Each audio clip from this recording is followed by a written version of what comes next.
Hey good people, Batavia here. Welcome to my garden. Today it's June the 1st. I actually have a lot of spring crops, a lot of cool weather crops still growing in the garden. Some of them are just taking off, but I also have some summer things to get planted. So I want to walk through, let's talk about what's doing really well, some of the things that maybe are struggling a bit, and some changes I'll be making as we move into a whole new growing season. Quick housekeeping items, big thank yous to those who like, watch, comment, share, and subscribe to Be Better Garden. I appreciate y'all. If you haven't subscribed already, consider it. There's a button below. And let's dig in. Okie doke, so super pleased with the progress so far of what's growing in the garden. We were together exactly 3 weeks ago if you saw the last video. So you're looking at 3 weeks of growth in my Chicago garden. Exclusively cool weather or spring crops. I have cabbage in this first bed, both red and green. Note the different size of the plants. Of course, they're different varieties, but I'm all but convinced the plants on our left, the red cabbage, are just getting more sun, and so that has probably hampered the growth of the plants on the right, the green cabbage. But all in all, I'm expecting cabbage heads. If I remember next time I plant in a space like this, I may alternate them, test the theory. But all in all, these plants look great. We'll compare these to the cabbage that are in the front yard. So this spacing is about spot on, 20 inches apart, basically from stem to stem, and you can see the leaves are just touching each other, which also means they're providing some shade for the soil underneath, which is especially handy given we're going into some warmer weather for the Chicago area. And so my collards, which we're now convinced these are collards, Georgia collards is what I sowed, and I guess that's kind of all I'll say about that. I also started some plants by seed. I have more collards because I wasn't sure, but then I also have some turnips in here, so we'll find some space for that.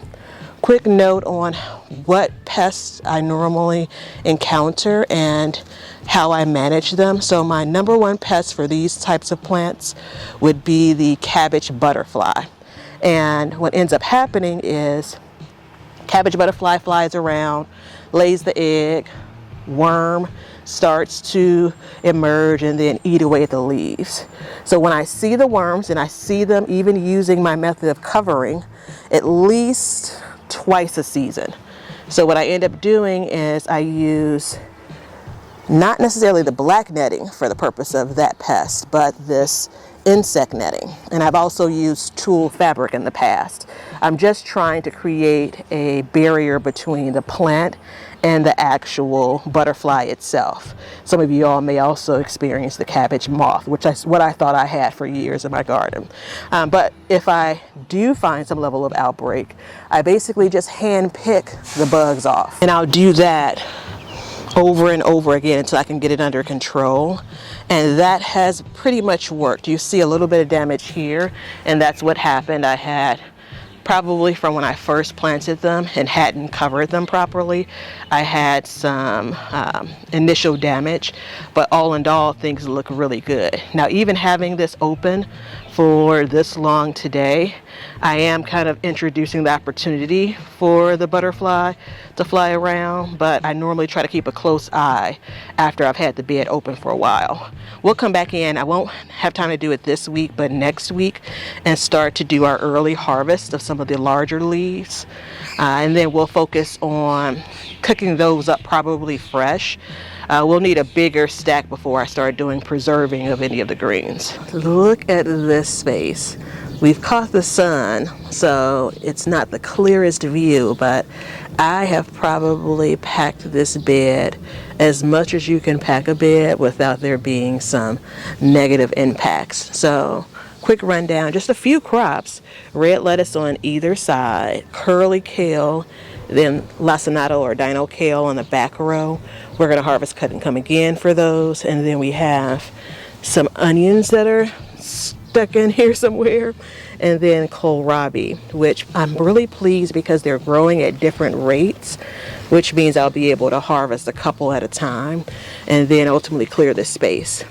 And then one other note, we oftentimes hear feedback around the leaves are edible, and for a lot of these crops the leaves are absolutely edible, but by the time you get to the main crop, the main reason you're growing the vegetable, sometimes the leaves aren't looking that good. But in this case, I think we'll be able to get the bonus of the actual leaves and the main crop, so I'm pleased with that.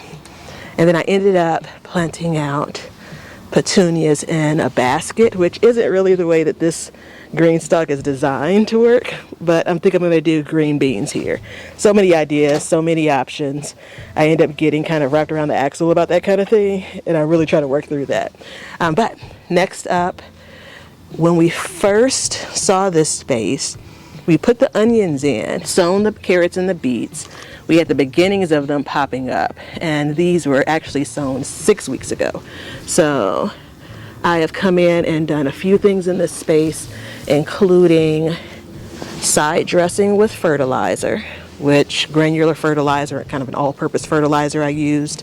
I did that when I first planted the space out.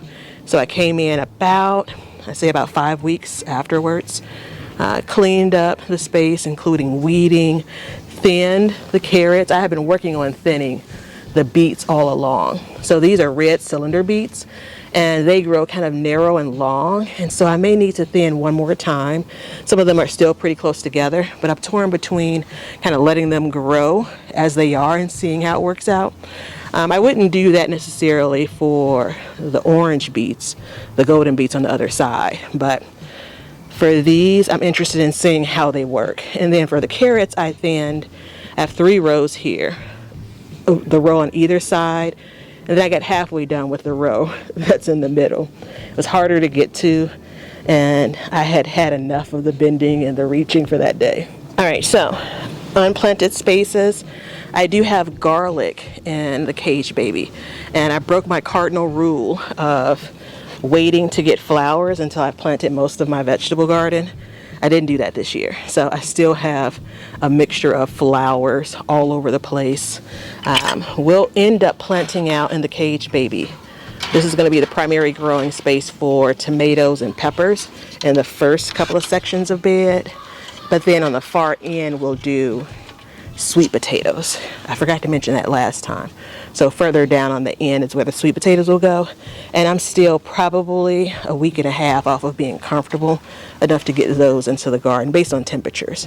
But the garlic went in December, doing wonderful. I'm expecting to be able to harvest the scapes this month, because this is hardneck garlic, and then the garlic bulbs in July. So super excited about that. Green stalks. So we'll transition a couple of these tiers to more summer plantings. Some of them have done really, really well with the cool weather crops, and I'll leave some things in place. Then we'll actually have a couple of green stalks that are solely dedicated to summer plants. Things like beans, peppers. I may play around with some smaller tomato varieties.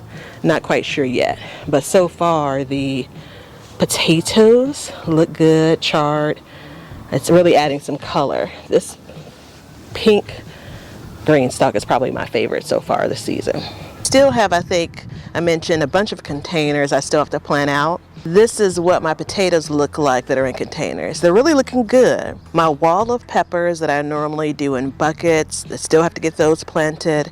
And I have a couple of other spaces for containers in the backyard.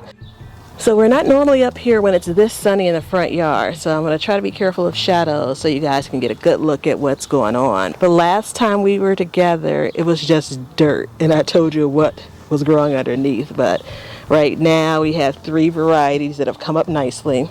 The russets are going to be the longest variety to grow, and so since they're indeterminate, I'm going to mound those by adding soil, which would cover some of the plant growth, and continue to do that to the top of the bed.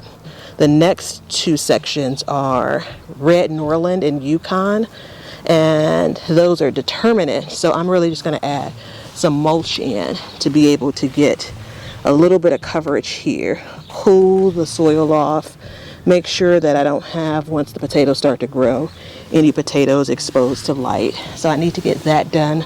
It probably will be next weekend at this rate. Well, Yeah, I should get in and mulch probably today. So in this space, we still have our shallots that we planted, same time as I planted the garlic. And then I decided to take advantage of vertical growing in this space. Remember, this is the shadier part of my garden, and so I'm going to put these green stalks here and keep that in mind when I'm planting them out. So I have 3 set up here, and then I'm just going to leave the space like around it as is. We have this set up here with the arugula, still from spring, volunteer lettuce. I'll put a note for myself to share what we're going to actually be growing in this space instead. I thought it was eggplant, but last time I looked back, and eggplant was actually, as I had mentioned, going here. So the timing on this is a little bit odd because the cabbage is starting to outgrow the eggplant, so I'm trying to keep an eye on that.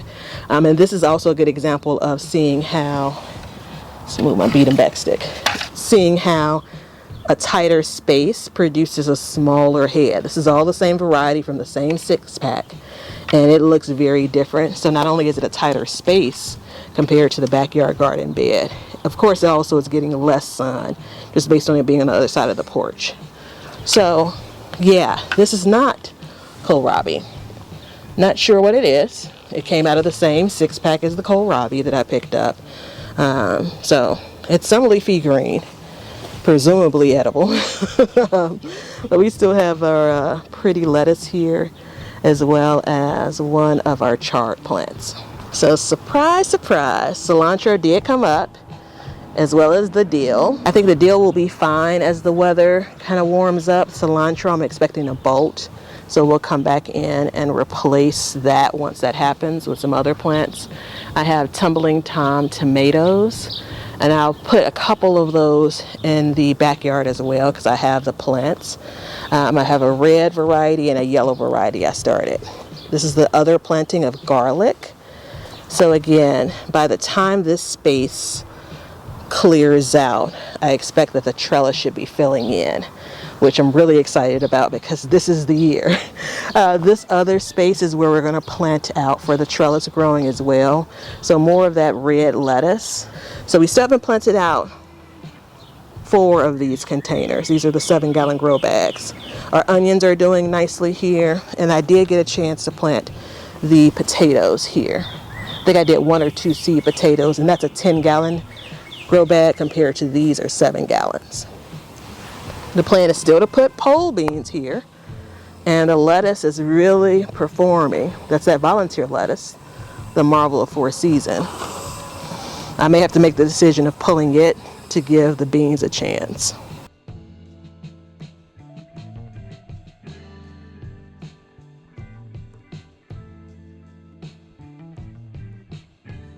Three weeks ago, these plants were just about, 6 inches tall. Now, not only do we have plant growth, we actually have broccoli heads that are put on. And they're small, but at this stage, they end up growing pretty fast. All right, so let's see if I can get in here. So we have, it's going to be hard to see, but that's the beginning of a broccoli head. Yep. And so I think I've seen broccoli heads in about 6 plants. We have 12 total in this space. And I misspoke last time. I'm actually wrapped up in the netting now.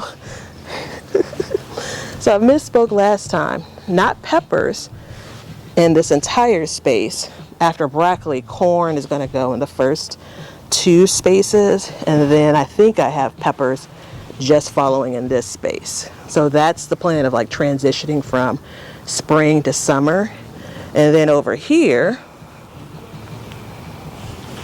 look at that, romaine lettuce. I finally got the timing right. So we'll pull 2 of these heads, and then we'll take the chance to see if the other 2 will stay for maybe another 2 weeks and not bolt. But after the lettuce comes okra. And so I really wanted something tall to grow in this space. You could see some of the sunflowers that are really coming up that I've let continue to grow. I'm not sure what's going to happen with the sweet peas, the green peas.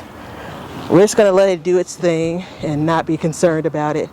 The ones over here in the containers are doing really, really nicely.